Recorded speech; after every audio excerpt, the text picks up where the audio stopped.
One HM, you started us off like yesterday. Or Larry is here, right? Larry, I am here. Yeah, but I Yeah. think you did.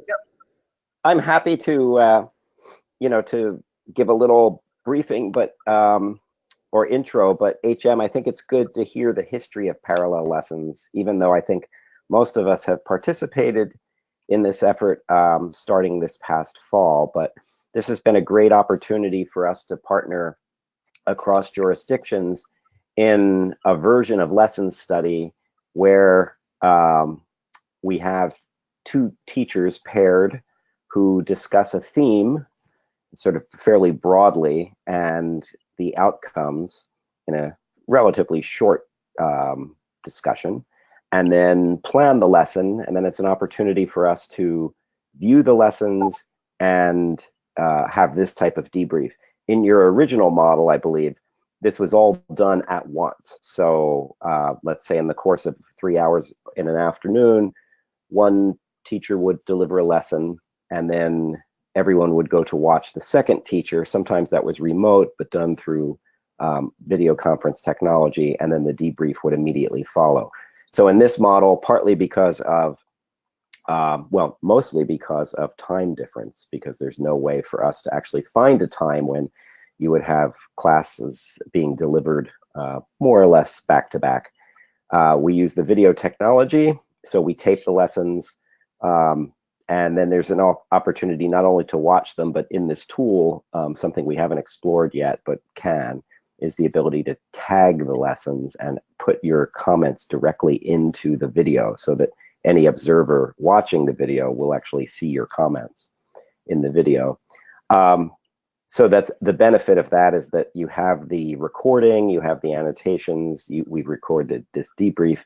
One of the drawbacks, but I think it's probably just the nature of being able to take this to scale, is that it would be hard or almost impossible to do this within a very compressed time frame. So we're now sitting here, several weeks after these lessons were filmed, and trying to pull threads of lesson memory from our heads. So I'll stop there. At HM, is there, do you want to give more color as to the goal of the design? I think that you have already explained very clearly, but I would like to add one point about our debrief and here. Originally, when we designed the parallel lessons, the main objective is to do some what we call the comparison between different systems, particularly talking about not the technical level, but more about the values, thinking, belief, etc. So maybe in our debrief, in addition to some discussion on how we can actually, look at the two lessons from a technical perspective, how to improve it, pedagogically. If it is possible, that I hope that we can actually try to look at more deep level of our underlying assumption, underlying belief, particularly those, sometimes we take it for granted. So then there are a lot of things that we can actually look at later on. I will bring up some of them, but that is what I hope that we could do in addition, to some discussion at the technical level. So this is, something that I really want to do, but of course, subject to the time limit, because we Yes, have enough time. Yeah. but that does sound like a good plan. Okay. So Larry, maybe this time, that you take the lead. I can do that if you would like. Well, actually, I think why don't we jump right into the debriefs. And so what we would like you to do first, and maybe Nikki, if you don't mind, I'll ask you to start. And then Alex, we can go to you.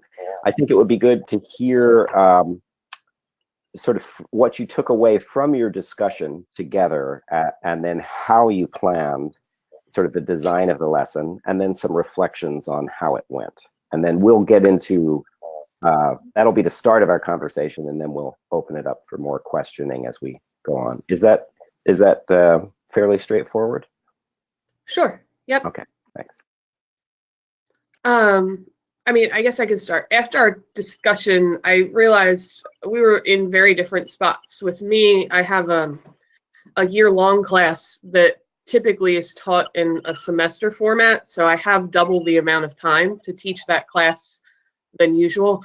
So I had a lot of flexibility at that point because it's close to the end of the school year, and I had already kind of gotten through the required content of the course, and at that point was just trying to build upon or show them more applications of the things we had learned. Whereas I know for Alex, it was a lot more like he had certain things that still had to be covered before his time was up with the kids. So I know for me, it was a little more flexible going into the discussion, that I was kind of open to whatever was going to work.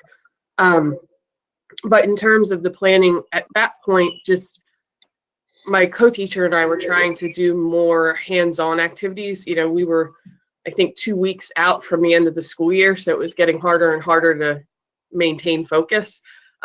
So we definitely had to try and get them a little more active, a little more involved in what we were doing, which is kind of what prompted the activity that we did in that lesson. It was just a little bit of a change of scenery, applying a topic we had already learned, but giving them an opportunity to be up and moving and outside and around, you know, to draw them back in a little bit with the timing at the school year.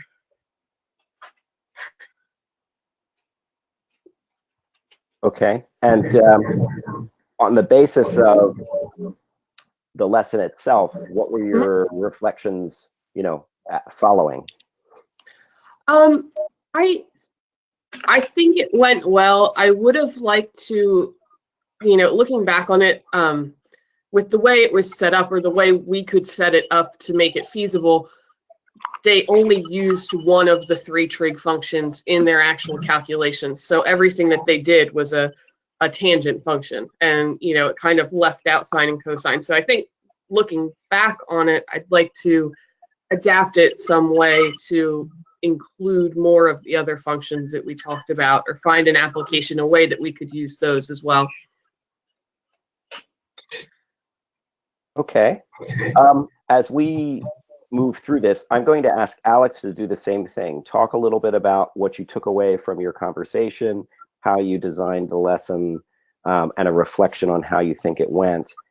Then following that, we'll ask each teacher to talk about what they saw in the other lesson, and then we'll open it up wider. So Alex, do you mind doing the same debrief that Nikki just did? Yeah, no problem. For us, as Nikki was saying, we were still like in the middle of the curriculum. I hadn't finished with the curriculum yet, like as of last month. So, and this is also my first time teaching trigonometry, and also first time for the kids to encounter the concepts.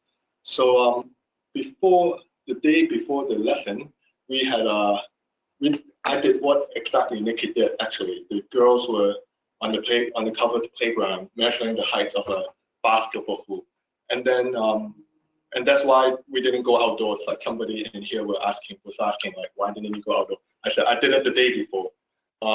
And then so during the lesson, it was the first 1/3 of the lesson was on debriefing what we did the day before. But instead of telling them what is right and what is wrong, I used this method called my favorite no, which I selected some of the better solution, even though the answer was wrong, but I selected it because it looked all right to me. I mean, it's worth discussions. So I presented the problem and asked students to figure out what is good about the solution first, and then talk about the actual mistakes the group has made, and then present them with the right solution. And also, I noticed that there's a huge difference between the way Nikki and I did it. It wasn't showing the video because I didn't talk about how I cover or brief the students on the activity before they started. Instead of giving them everything that they know, I mean, instead of giving everything that they need to know, because I have already covered a lot of triangles a few days for a few days before the lesson, and so I sort of started off with, let's say, girls, how about before you go down, you talk to your roommates how you are going to measure the height of the basketball rim, so that when you get down, you do what you need to do. Don't waste time anymore because we might not have enough time. Because like the day before, besides the activity, we also have I also have to teach the regular lesson, and yeah, so we had only like half of the like about 25 minutes for this, and therefore the girls will have to talk to each other, what they need to measure, what quantities that they need to measure, and then when they get down, they will do the work.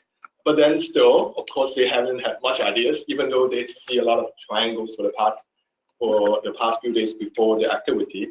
They were still a bit confused as to how do I measure the height of the basketball hoop. Yeah, given a tape measure. And so I kind of talk to them, facilitate their thinking into, oh, so maybe do you use the tangent ratio, or do you use cosine ratio, or what kind of what ratio will you use? And then they will start get them to think about how they could measure it. I didn't spoon feed them too much because for the past 2 days I've been talking about a lot of examples. So that was that. And on the day of the lesson, on the day of the observation, on the videotaping,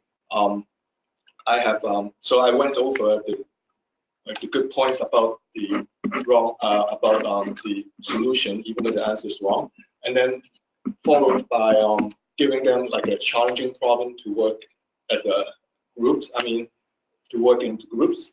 That didn't go too well because some of them, some of them just drew a triangle and then labeling like a right angle triangle as 45 degrees without even thinking. And then I realized, wow, okay, they didn't really exercise like, what they know about triangle. So I have to point out, is this a 90-degree angle or 48-degree angle? Like, even though it looks almost like a 90-degree angle. So, but then some students, of course, was bright enough to figure out, oh, the triangle should look something like this. And then I'd give them a hint like 3 minutes or 5 minutes. Yeah, I think it's 3 to 4 minutes into the time. Like, you have to draw a line through the triangle, through the scaling triangle, such that you can see some right angle triangle. Then they have some ideas about how to figure out which angle is which. And then I asked the students to present. And I guess if I have a chance to do it again in the future, I might have to think about how to scaffold them a bit better, but at the same time not to give them too much. Yeah, I want to give them freedom to think about what they need to do. And then for the last part, I think that went well with the stick measurement activity. I just told them I got sticks of different lengths. You cannot put tape measure on it directly, but use trigonometry to figure out the length. And I think that went pretty well because a lot of the girls just went right ahead with leaning I said you can use anything in the room to measure. And then they kind of figure out you have to lean it against the wall and then measure either the horizontal distance or the vertical distance and probably one of the angles and apply either cosine or sine ratio. So I think that went well, and even one group got very close to the actual length of the stick. It's just that I haven't had time to go over the solution that they had. I took pictures and then we talked about it the day afterwards. So yeah, so I think overall, 2 of the activities went well, and one of them I think I need to think about how to scaffold them better in future.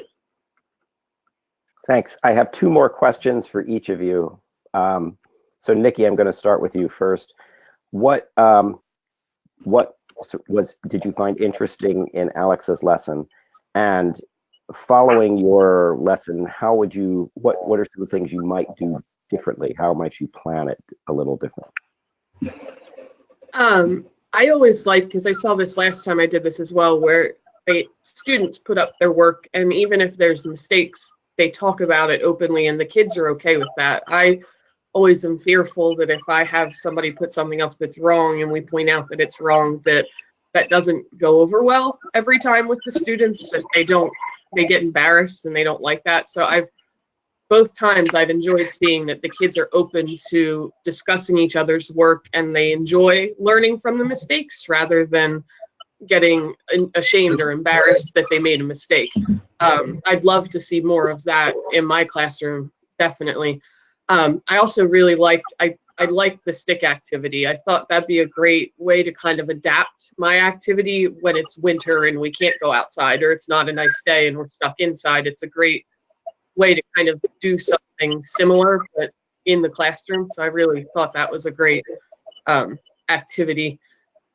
Moving forward, like I said, I think one of the things I'd like to change is to have it be more dynamic, to have it focus on all three trig functions rather than just, like I said, the way it was designed or the way we had to do it. They really only had to use the tangent function to find the height of their object. So moving forward, I definitely would like to change that a little bit. And I think I'd like to make it a little more discovery on their part, a little less structured and guided next time. It had just been quite a long time since we had done the trig functions back in like the winter months. So it had been a long time since we had seen them, and I knew it was going to be a stretch for them to remember it clearly. So I think I guided it a little more than I would like to in the future. Thanks. And Alex, same questions for you. What did you find interesting in what you saw in Nikki's class? And then what, on the basis of all the things you've talked about, what might be some things you would change? I think you've talked a little bit about that, but if you don't mind just reflecting on that again. Yeah, no problem. I watched almost all of Nikki's lessons, and I find that how, I guess, as she said, because they have covered this in the winter months, and that's why she had to spend some time beforehand to cover the concepts. And I think that was, she shows me, well, actually how to get the students into realizing the ratio, how to measure the height of something. You have to, from the ground, you probably have to use the tangent ratio. And then also, she covered in a very great detail on, I remember at one point, like she was writing on the board, tangent of beta equals some x divided by y, and she was saying, how would you figure out x? And then the student would answer cross multiply. I was like, wow, okay, maybe I would do that also sometimes to check on students' understanding, because oftentimes I would assume the students have have mastered some of the basic competencies. But at times I forgot, like some of them are also low achievers, and I might have to refresh their memories or remind them from time to time, like how to solve simple equations like that. And also I like how Nikki, when she took the students out to measure, to do the measurements, she will actually try to talk to as many students as possible about, so how will you measure the height? Is it this or that? And guide them if they are kind of confused or stuck as to how you can, and bring them back to the main goal as to how you can solve, how can you figure out the height of something. And I think she took great care in making sure everyone was on the same page. Yeah.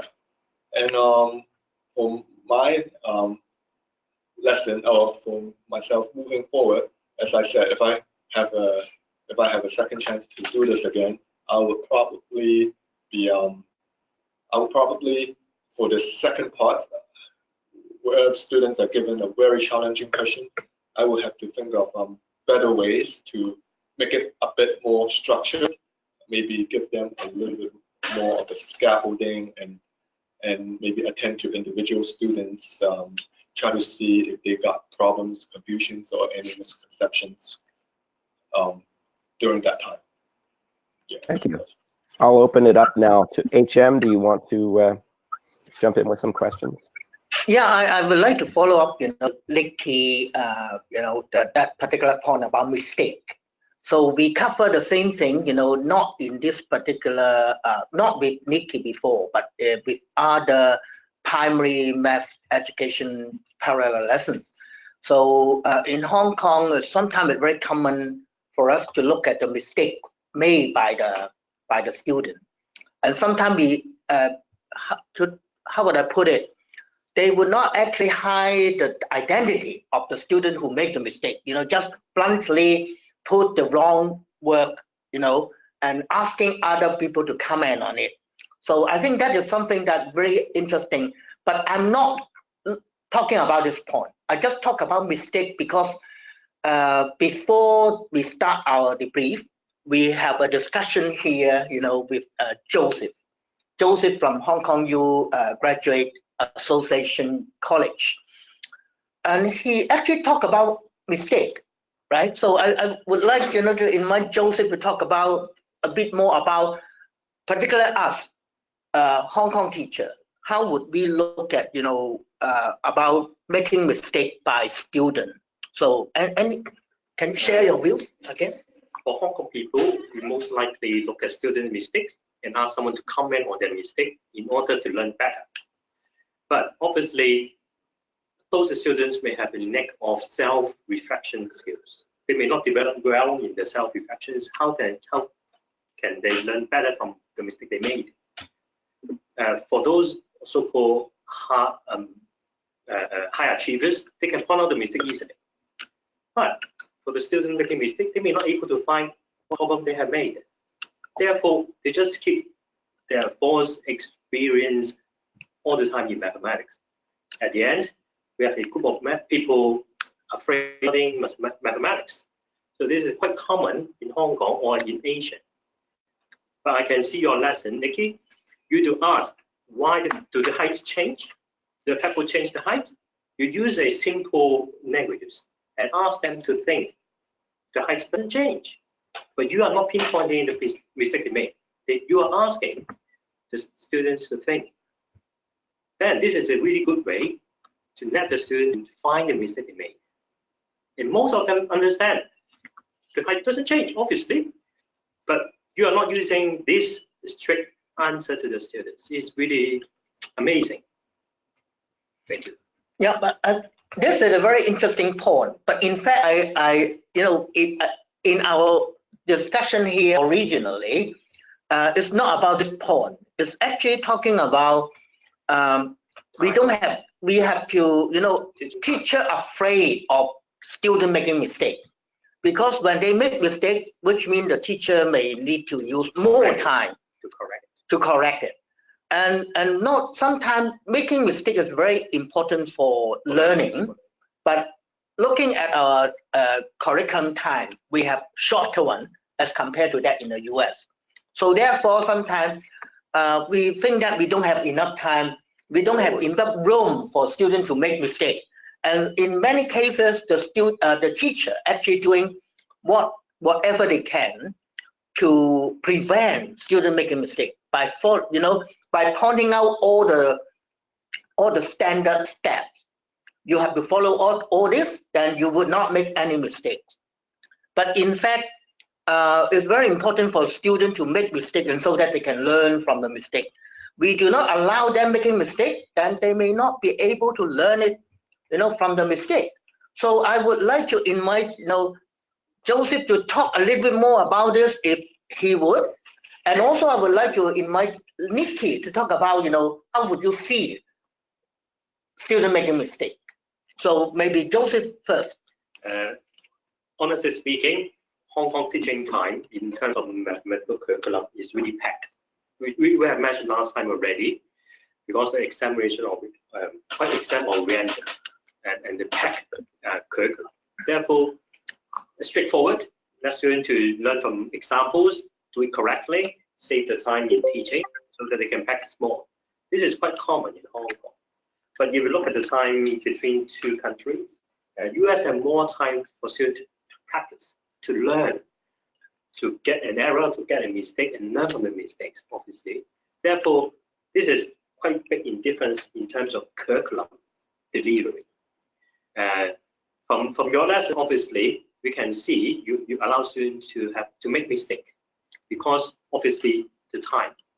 Just look at the time, you have about 80 minutes. Therefore, you can have a debriefing afterward. So it's really important. If we only have 40 or 50 minutes, we will not have enough time for the debriefing sections. Just an example of Alex's lesson this time, the debriefing section will take place in the next day. Then, obviously, this is the time limitation. So this is the one I would like to share with you. Yeah, that is a Joseph interpretation or understanding about, there will be more time in the US. But looking at the mistake, is it the only factor that you have in mind, and because you have more time and then you allow them, to the student make mistake, or whether there will be other consideration when you actually looking at the mistake making by the student? Can you comment on this, Nikki? Sure. Yeah, we do have more time, and especially in that class, I actually have double the time of most of the other classes at our high school. So I do have quite the luxury of time with them. I definitely, welcome mistakes in my classroom. I agree that it's one of the best ways to learn is to look at the things that we've kind of done wrong along the way and figure out ways to correct it. Because with a lot of the things, especially in geometry, there is more than one avenue to get to the correct answer. So you might do it differently than the person you're sitting next to, but we both got to the correct answer. And so I do value looking at mistakes that students make. What tends to happen in my classroom, though, is as I'm, walking around and looking at their work, if I see a common mistake has been made by multiple students, I'll put it up and we'll look at it together. I don't necessarily say, like, this is Thomas's problem, let's look, because they just have an innate fear of being called out in that way. There's only a select few students that are comfortable, like, yeah, I made this mistake, let's talk about it. But I tend to try and watch and circulate and kind of notice what are some trends that I see. And I've even done things where, like, our warm-up the next day will be a problem where I made the common mistakes and they have to find where I made the mistake or what I did wrong, and then we talk about it. So yeah, I definitely agree that there's a lot of value in letting them try something, and even if they do it wrong the first time, we can learn the correct ways, and I think they build a deeper understanding that way rather than just giving them the step-by-step directions and having them follow a pattern. When they kind of forge through it independently and see places that they might have went wrong, I think they understand it at a deeper level and can apply it to more situations that way. Thank you, Nikki. Mm-hmm.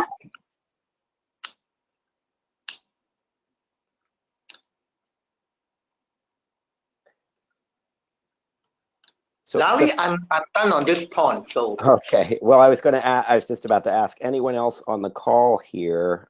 It looks I don't see Sarenthia on today, so we don't have our one of our NCEE math folks on. But on this point, on the things we've discussed, so Bill or Monica or Bryce, and I see Bob Please has joined us too. But Bob, I know you've only just sort of plugged into the conversation. So. Other comments or questions?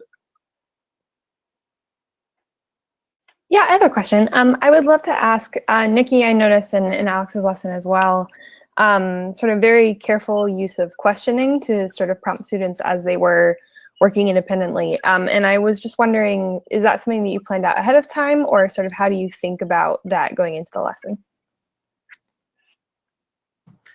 I mean, I can say for myself at this point, since I've kind of been teaching math for so long, it's become kind of a natural part of my lessons that I don't sit down, when I'm lesson planning and write down every question that I think I want to ask during that lesson. I mean, I used to in the beginning when I first started teaching. I would think about these are like core questions that I need to make sure I ask to kind of guide us in the right direction. At this point, though, it's kind of just become a natural part of what I do when I'm up there. So there's not a complete intention behind it. It's not something I formally like write down or think about a ton ahead of time, but it's just kind of become an innate practice at this point. I like to, when I'm teaching, I tend to want to ask more questions than give them step-by-step instructions. So.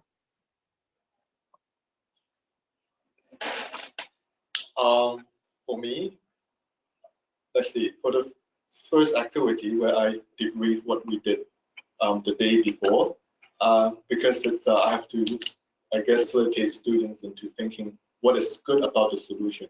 So I would have to work out, to look at the solution and probably pick out some good points about the solution, even though the answer is wrong. And then I will ask students, so what is good about this solution? Yes, what do I like about this, even though the answer is wrong?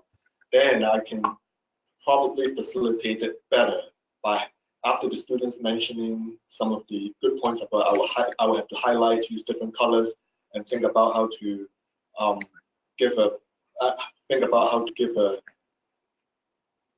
make the board presentable so that the students can see clearly. So I guess I will have to, for these kind of situations, I will have to plan it beforehand.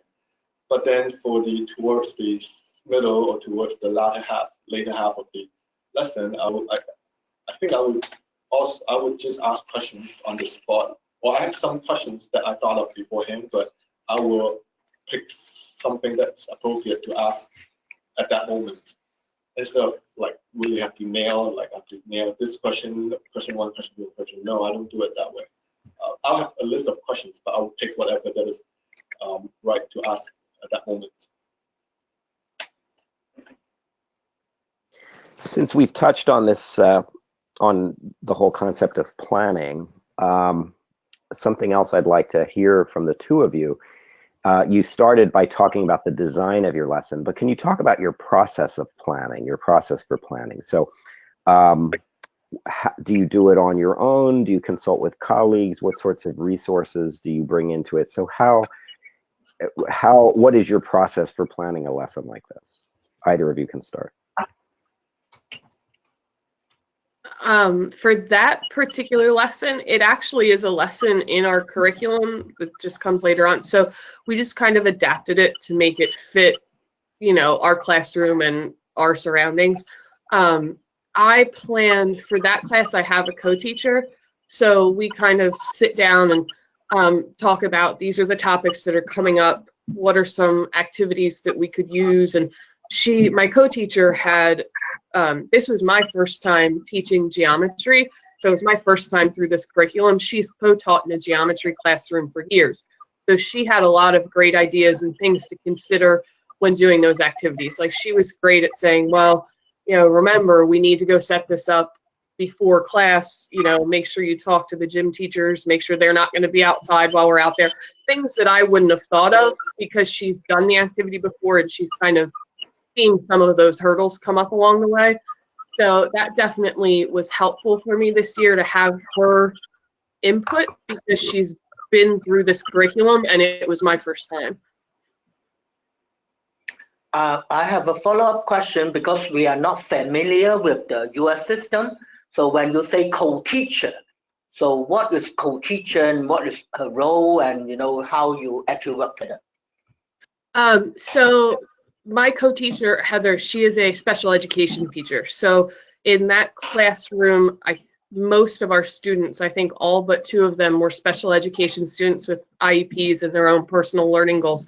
So she's in there to support with that aspect, but she's also math certified. So we kind of take interchangeable roles, where there's times that she'll be in front of the classroom teaching the lesson and I'll be kind of supporting from the back, and we switch places. So that doesn't always happen. Not every co-teacher is certified in the subject that they're in for. Most of them are they're special education teachers that kind of have a level of expertise in certain subjects, so that's how they get placed. But with Heather, she has that math background and we can kind of switch places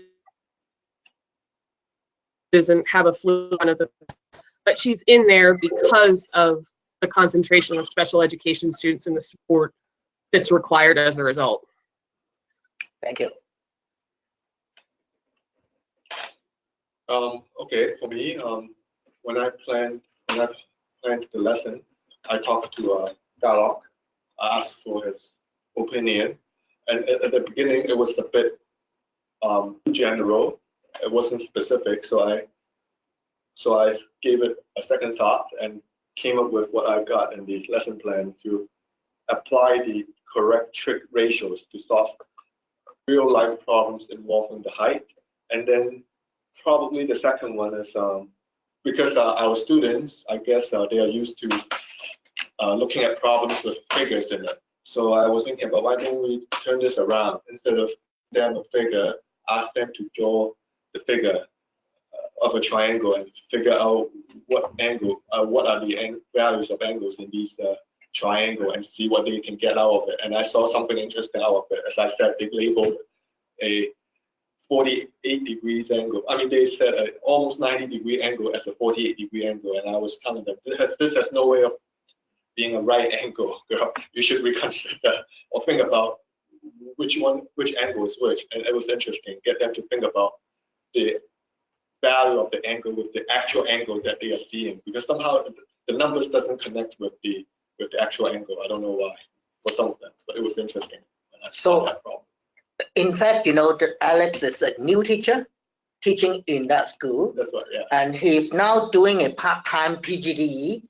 That's right. At Hong Kong U, and Galok KL is the sort of tutor, the trainer, the tutor at Hong Kong U.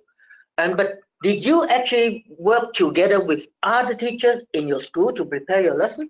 For this one? For this one? No. Not this particular one. This. But how about in not for the parallel lessons, just the general arrangement. Yes.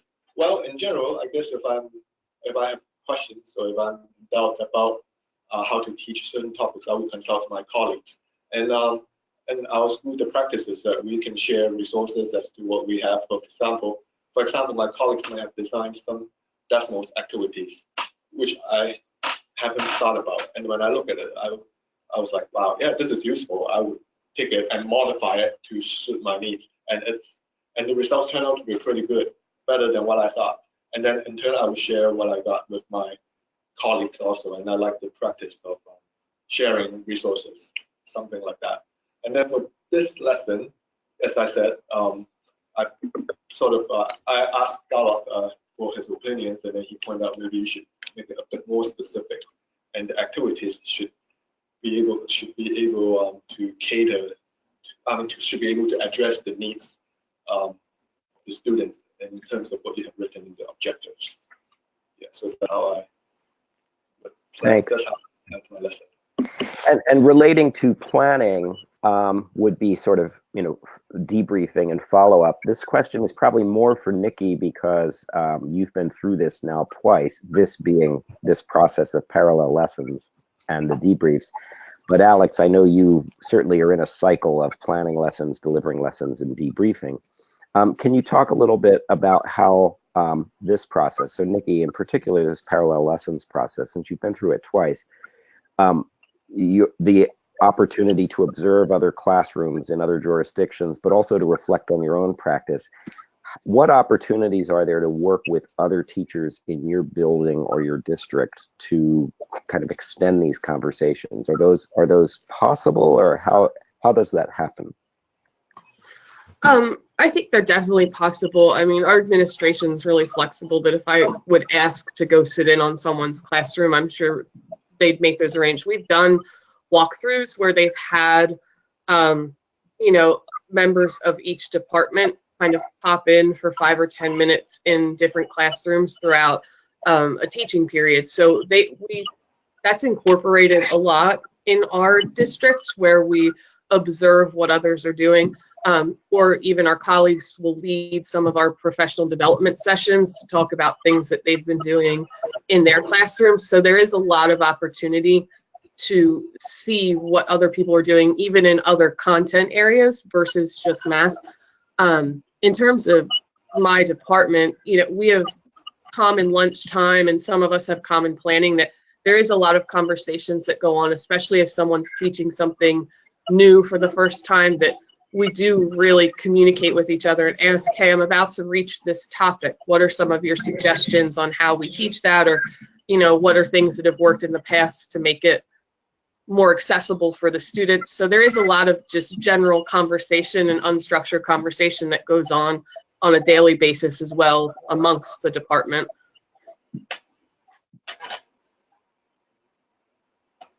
Yeah, and if I can jump in there, Larry, we've having had the opportunity to go through this process twice now, we've had some internal conversations about expanding this sort of model and doing things like this. Also maybe between teachers within our building, but also expanding it and maybe looking at neighboring districts, or obviously it doesn't have to be next door, it could be anywhere, but trying to find some sort of other partners to engage in this process with, because I think we can all see firsthand the value of teachers seeing other teachers teach the same content, but talking about the different decisions they make, those different that planning process, and everyone's going to do it a little bit differently, even if the curriculum is identical. So I think we've seen a ton of value, especially having had the opportunity to go through this twice. So thank you for this opportunity, and thank you to both teachers for letting us into your classrooms in the way you have. I mean, I think we saw two really engaging lessons with a lot of real world applications, and really a great conversation and debrief afterwards. So thank you. Thank you. Larry, I wanted to ask a question to the group. This is Bryce, and it actually ties in to what Bill just said about real world applications and 21st century skills.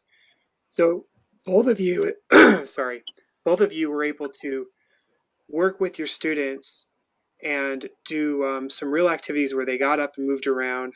And obviously Alex did the day before where he was outside, and we got to see Nikki go outside and actually measure. And I remember, because I was filming, that Nikki kept asking, how would you use this in real life? And so that was really important. And I remember Alex doing that as well.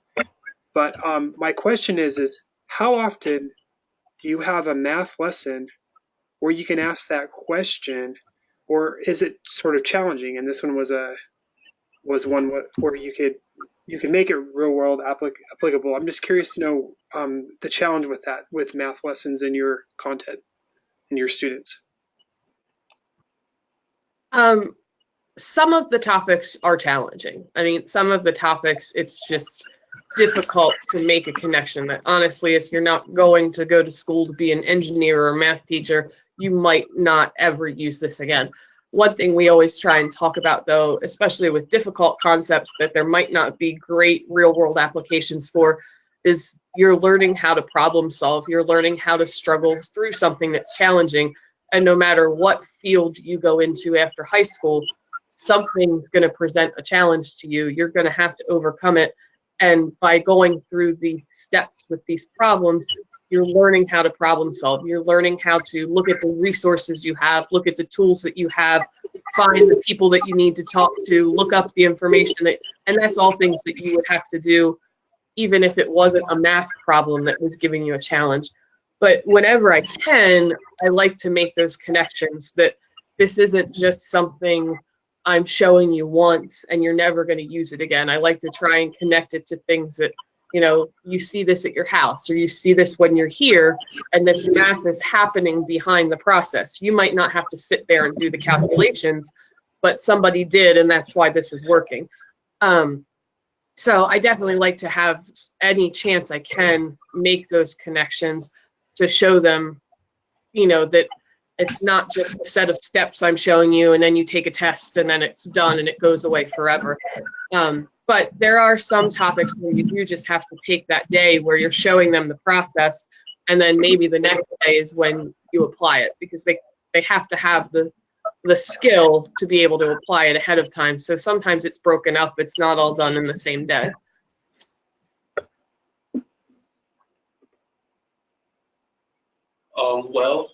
Me, probably like for some of the topics, yes, it's easier to make connections with the real world applications. And for some of them, some of the topics, it could be quite abstract for students to grasp. And those situations, if I could, I will find ways that will, I will try to find ways or activities that will help students to understand the concepts, maybe turning something abstract into something hands-on, even though it might not be connected, even though it might not be making connections with the real world, but at least through more hands-on activities instead of just learning it through visual inputs. Maybe if the student got chances to play with it or having more kinesthetic stimulation, it will also help them with the understanding of the concepts. That's, I think, how I would approach it. If the concept is abstract and it's hard to find real-world applications, at least I would try to find something where they can gain some hands-on experience in understanding what the concept is about.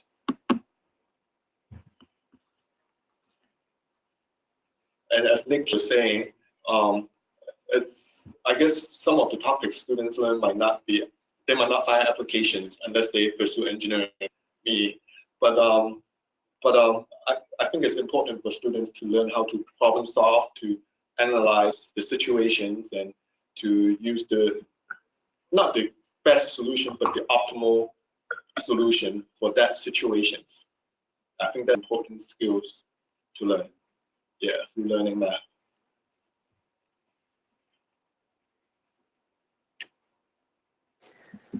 So let me ask, before we just open it up for maybe any final questions, I believe, would we want to hear from KL about just observations on the mathematics? What would make sense here? I appreciate very much you just talk about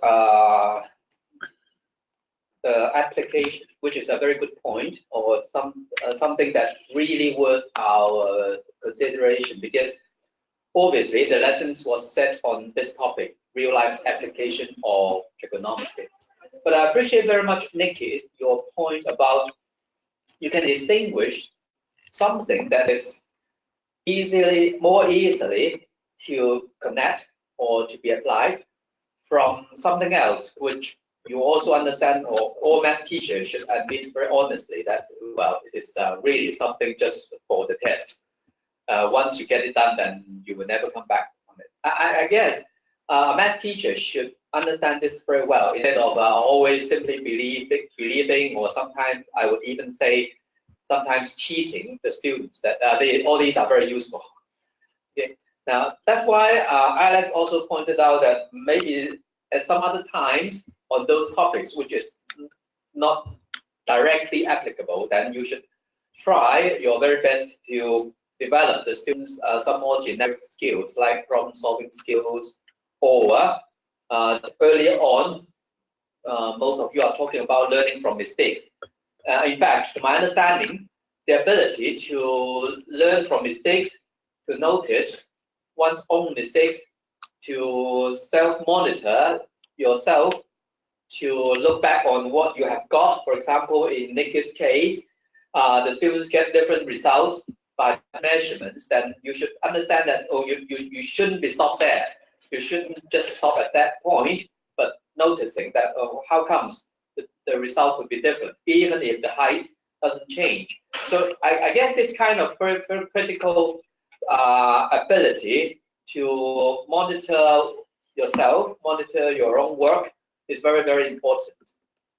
So back on Alex's case, I guess what's applicable is not only the trigonometry applying to finding the height of that basketball hoop, but in fact, the more generic skills could be just like what Alex did, giving some written information, but can you really represent the information more sensibly? For example, using a diagram in a sensible way, in a purposeful and useful way. I guess all these are very important skills. So to be very honest, personally, I appreciate very much Alex, even if he is only a very beginning teacher, but see that this could be one opportunity. Instead of always starting a problem by a diagram, but just working on the reverse, giving the information and then giving enough opportunity for the students to draw the diagram. Drawing a diagram, drawing a meaningful diagram in a sensible, conventional way, all these are very important skills. And I should say, some students actually don't have these skills. Okay, so that is one thing about the content. But another thing about the content, or about how you handle the mathematics, to me is quite interesting, because I observed Nikki's lesson. You provided the clinometer. You made did you make the clinometer yourself? They had been made by students years ago. Like, I borrowed them from someone in my department. They already had them prepared, so I just borrowed them. I guess one of the activities, typically the students make them the day before is an activity, but since they were already made, I didn't use that time to do it. I just borrowed them for the lesson. Okay, thank you for this information, because I'm not very sure. In Alex's case, he said already that in the lesson before that videotape lesson, he also did the same, almost the same activity, right? So what chronometer did you use? I asked students to make it themselves. I gave them the printout of the protractor, that's all I did. Yeah, that's what I could imagine, because to my understanding, this is the more usual practice in Hong Kong. Talking about the clinometer, usually we would ask the students to make it themselves and then use it. Well, how they did it, following a manual, using the cutout template, then, well, it depends. But even more interestingly is nowadays I can also imagine in the recent couple of years, actually this kind of clinometer, the physical thing, actually is disappearing. You can easily imagine many more teachers are now using the apps on the tablet, on the iPad. So I just wonder why you choose using this physical tool instead of using the apps or the smartphone or whatever. Is it suppose Nikki and Alex, you both use the physical tool? Honestly, now that you're saying it, yeah, there probably was an app or something I could have found that would have worked better. This is just how it was written in our curriculum, and so I kind of went ahead with the tool that we already had. The other problem with that sometimes, though, is all of our students, we are one-to-one, so each student has a Chromebook. In that class, I know I have students that don't bring it, or they're not charged, and that would have been something I would have had to deal with ahead of time. Or they don't all have smartphones, but I would have had enough.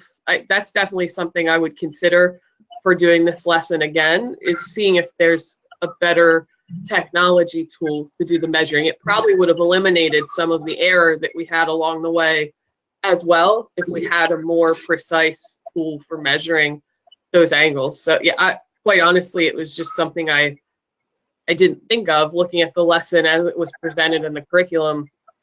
I should have thought about that, but I didn't along the way. But it's definitely something to consider for the future if I do the lesson again, to see if there is an app or a program that they could use that would measure it for them. How about Alex? What made you make the decision using the physical tool? Well, I think I want to keep things simple for both students and me, and at the same time, I think looking at the physical tool, like actually handling a physical tool or just playing with it, I think it will give students a better sense of how you made the measurements, how do you read off those figures instead of letting an app telling you what the angles of element is. Yeah, I think that way it's more meaningful. Yeah. Yeah, I raise this issue, please, Nikki. I'm not saying anything bad about your lesson. No, definitely not. I just I didn't think that at all. This could be one thing that could be very cultural. When I say culture, when I say the recent the observations in a couple of years in Hong Kong is exactly this growing culture of using e-learning tools And even some teachers would consider whenever you bring out these apps, then they would consider this is something like e-learning. And then that could be something that they can tell the principal that I'm using e-learning. So this is one thing that some teachers would take into consideration. But in response to your point about, okay, using this kind of apps, and then it would be easier, it would be more convenient. Then exactly, this is something I would raise. Maybe not. Just like Alex said, maybe using a physical tool in the hands of the student, they could make much better sense because the whole process is more tangible. Everything is visible to them. But interestingly, using these apps, you know, on the apps, everything is invisible. And some students would just imagine that everything from here on this screen is the truth. And that's the problem. Now I'm going to share one observation, very recent, just a few, perhaps a few weeks ago. I observed exactly a lesson or doing exactly the same activity, but using the apps. They are using the app, the students are using the app, but the teacher forget that the apps actually can do two things. One is it can tell the inclination of this angle, but the apps can also tell the angle of this inclination. But the teacher didn't realize, and the student also didn't realize either. So when I really go to the playground, went to the playground to see how the students work, in one of the groups, I saw the students really watching this. Obviously, this is far from 90 degrees, but they read from on the screen. They read something 89 or 80 something, and then I asked. They just copy the figure, and then once I came to the writing, and then I asked, "Do you really believe that it is almost 90 degrees?" And then they check. They cannot figure out anything wrong. Of course, I know what's wrong because they are they use it wrongly. They are that almost 90 degrees is talking about this angle, not so much this one. Okay, anyway, after I get them to think about, and they realize it's wrong. So you see, using such a tool is not that simple and straightforward. If they simply believe that the computer or this kind of electronic technology tool is the truth or is very, very reliable, then it could easily trap the students or easily fall into some unnoticed, in an unnoticing way.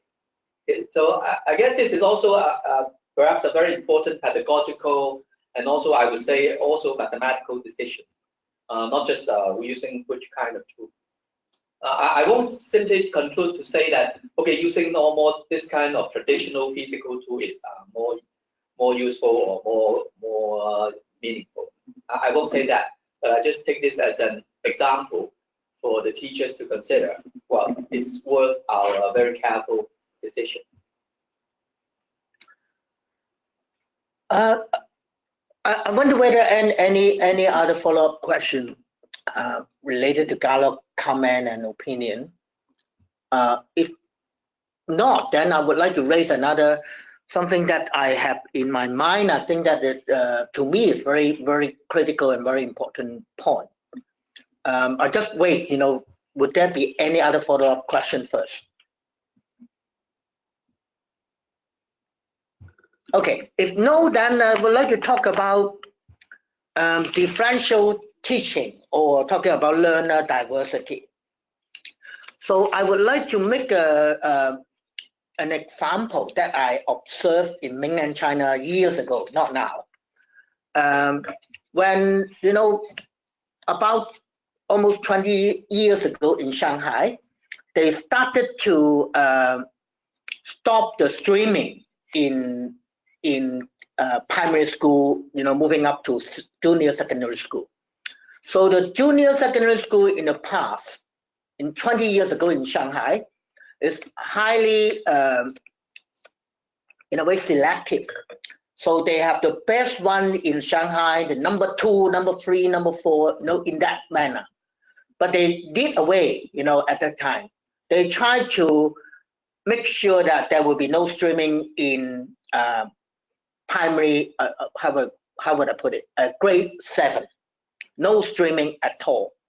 So therefore, teacher will have the difficulty.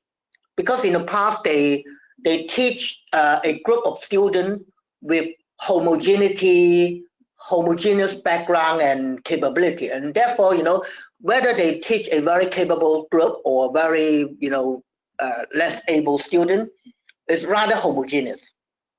But because of the reform, they have to face a class with, very different, how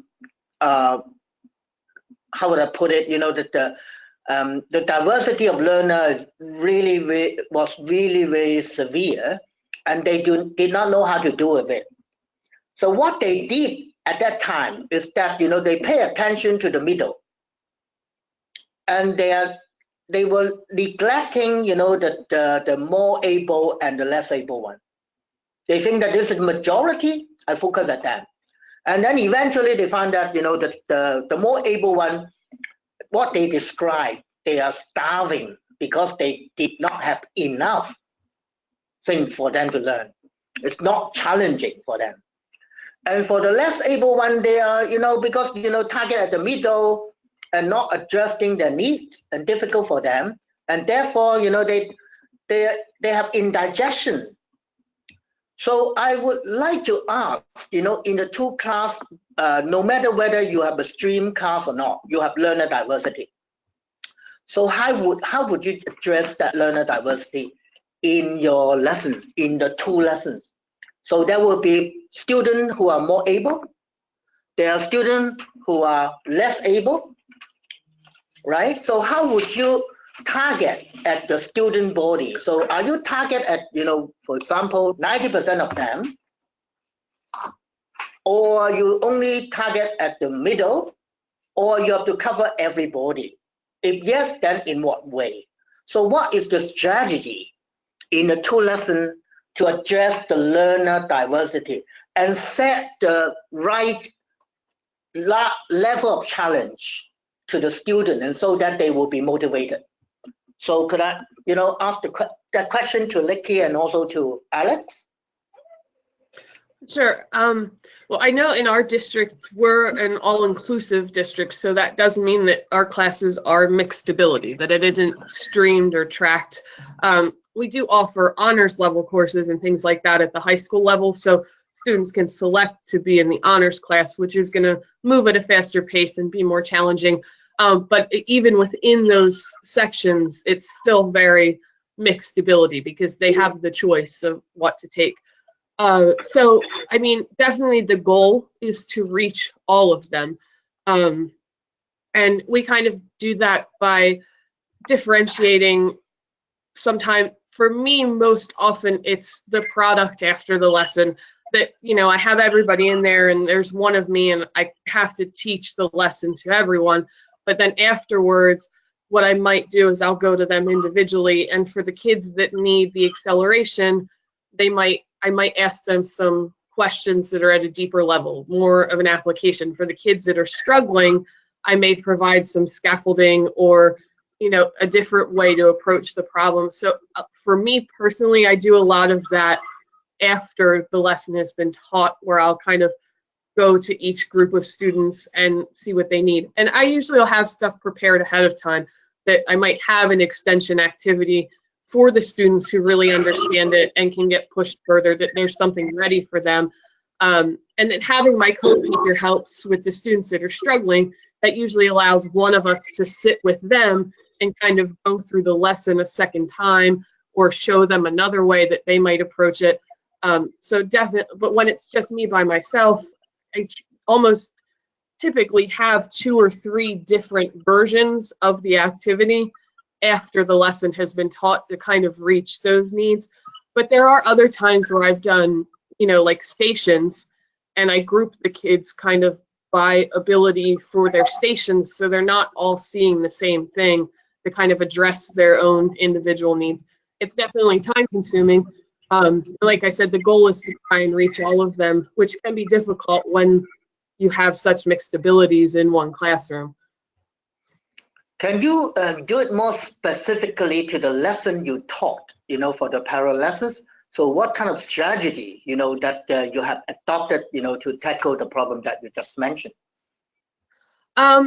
So for this one, because that class, it's actually a pretty small class, so I knew I was going to be able to talk to each student multiple times throughout the lesson. So things like with my students that were understanding it and they were able to do it more quickly, they got to go to, they didn't stay at just one station. They went somewhere else and tried to find another one. And I had them put more care into thinking about what were some of the reasons we made mistakes. Can you go back and try it again and see if you can get it closer to lining up? So I kind of had them do a little extra refining of what they found. And then for the students that were really struggling, we provided the support. Some of them just even needed help setting up their diagram, sitting there and showing them, well, if this is the flagpole and this is how far, what shape are we going to make here to make that happen? So for that day, it was more, it came just in talking to them. I didn't necessarily have anything extra prepared for the different abilities. It was just, I knew I could do it in our conversations. I could push them to different levels at that point. Yeah, one more question, because I observed that, in your lesson, when they do the activity, they are not doing independently. They're doing in groups. So any special arrangement about the grouping, you have more able students helping the less able, or no such consideration? At times, yes, I do it that way. For that day, it was more kids that I knew could work well together without causing a disruption or being distracting to one another, because I knew there was going to be a lot of other factors with going outside and having tools and having to move. I tried to pair them with people that I knew they would work with versus maybe goof around or not talk to. Those were kind of intentional pairings to make sure that they could perform the activity. But yes, on other days for other activities, will pair them that way, that maybe a stronger student is paired with a struggling student so they can see their thinking throughout the process. Okay, could I conclude in one, very briefly that, what normally you do is to target at the more able and the middle group in the class, and then try to do some makeup, afterwards. If some less able student, they have difficulty, then you give them some more support. Am I right? Yes, that tends to be the norm. Yep. Yeah, okay. So same questions, to Alex. For me, let's see. I would teach at a normal level first, and then for the more able students, normally I will give them a bit more of a challenging problem later on. And same as Nikki, I got to teach my lesson also. And then for the less able students, I will talk to them a bit more also, like check on them to see if they're daydreaming or wandering mindlessly, and then make sure they are on the right track. Prompt them from time to time, like see what they are up to, or ask them, do you need extra help? That would be one way for me to do it.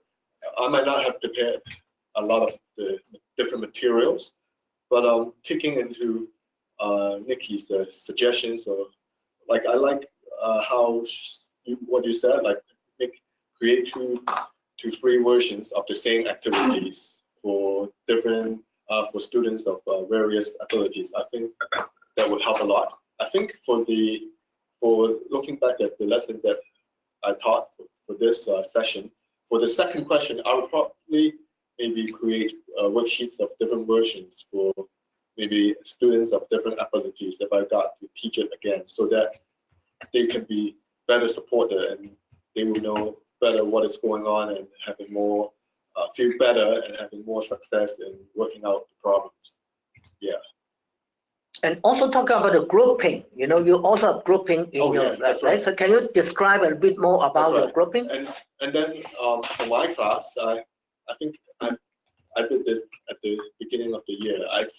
Because I knew the students' abilities beforehand, I pretty much grouped them in like according to their abilities. Like the low abilities will be paired up with the more able students, and I think it's quite effective because they are all of my students are pretty motivated, but I think the weaker students will benefit more if they are paired up with a more able students, and those more able students are willing to be the guy or mini teacher of those students, and I think it helps both of them actually. It consolidates the understanding, or it will let the better, more able students. It gives them the chances to dwell onto to understand the concepts at a deeper level, and then at the same time for the weaker students, they will have a better chance of understanding it from the mouths of their peers, because I might not understand what they don't understand, but I think their peers will have a better chance of understanding their friends, what they are stuck with. So I find that quite effective, the way, using grouping. Could I, further to forward that question to Joseph, that the other school, whether that kind of heterogeneous grouping or homogeneous grouping is very common in your school?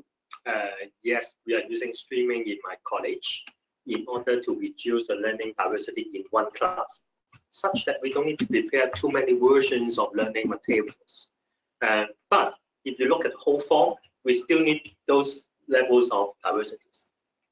So this is my sharing. And within one class, let's say, you have a able class, but still got diversity, right? Yes. So do you use actually grouping approach in order to tackle that problem in your school? Yes, we do. We do use grouping approach. For example, we do just mentioned by Alex, some able students with some low ability students, such that they will have more sharing among the group. This is more teaching. It's more effective than one-man talk, just like a teacher. So it's quite effective in terms of students' dialogue. But we do encounter the problem if we group all the weaker students together, then they may not have a so-called small teacher for a better conversation. Then this is not effective. We do encounter this problem. Therefore, we are not so agree on put all the weaker students together, because then less so-called models to learn from. Okay, so but more heterogeneous grouping rather than homogeneous grouping in your school. So I'm done with my question here. Larry? Sorry, just taking off of mute here. I have nothing else. I don't know if there are other comments or questions from anyone else on the call. I just have one quick follow-up question for Nikki, just because I know this is your second time participating in this process. Can you just talk briefly a little bit about sort of how this process is compared to the previous parallel lessons process for you? Do you see value in participating more than once? Just sort of your reflections on that. Yeah, there's definitely value in doing it more than once. I'm enjoying this discussion. This discussion is kind of taking a different look at it than the previous one, like talking about grouping strategies and, intentional and how we deal with mixed ability.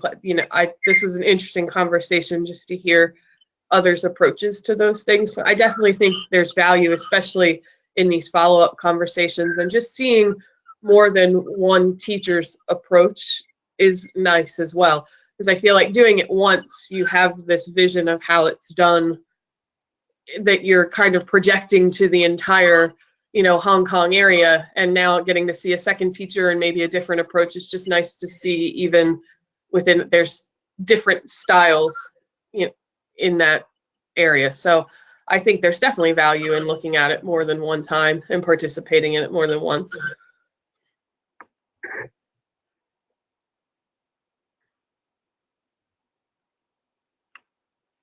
All right, well, we are actually at about 75 minutes, which I know is a good length of time. And I see you probably still have some wine over there, so. And I'm sure, HM, you have at least a couple other bottles, so we should let you.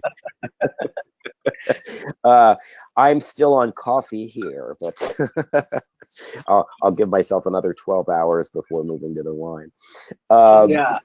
but listen, I wanted to thank everyone for taking the time. First of all, to the teachers for really doing, engaging in this. It was, I found it also a really wonderful experience. It was fun, Nikki, to be there and to actually be out on the field with your students and to see the interaction, and then Alex, to see your class, but in particular to hear this debrief. I think Nikki, you said it nicely, that this was really, it's a rich discussion, and hopefully this is something we'll be able to continue in the next academic year. We're looking for ways to do that. So. Very good. Well, if there's not, thank you all very much. Thank you, Bill. Appreciate it. Thank you very much. Doctor, please ask me to share his regrets. He's leading our admin retreat right now, so he had to step away from his computer. But he asked me to share his regrets that he missed some of our conversation here. That's fine. I know he had the retreat. So, and Bryce and Monica, thank you for all the logistics work, as well as the Hong Kong team there who engaged in the same. So, okay. Well, very good. Yeah. Thank you for this opportunity. I really appreciate it. Thank you. Hopefully see each other, in the future. Yes. Thank you for having me. Thank you. Very good. Bye-bye. Thank you again. Bye-bye. Bye-bye. Thank Bye-bye. you. Bye-bye.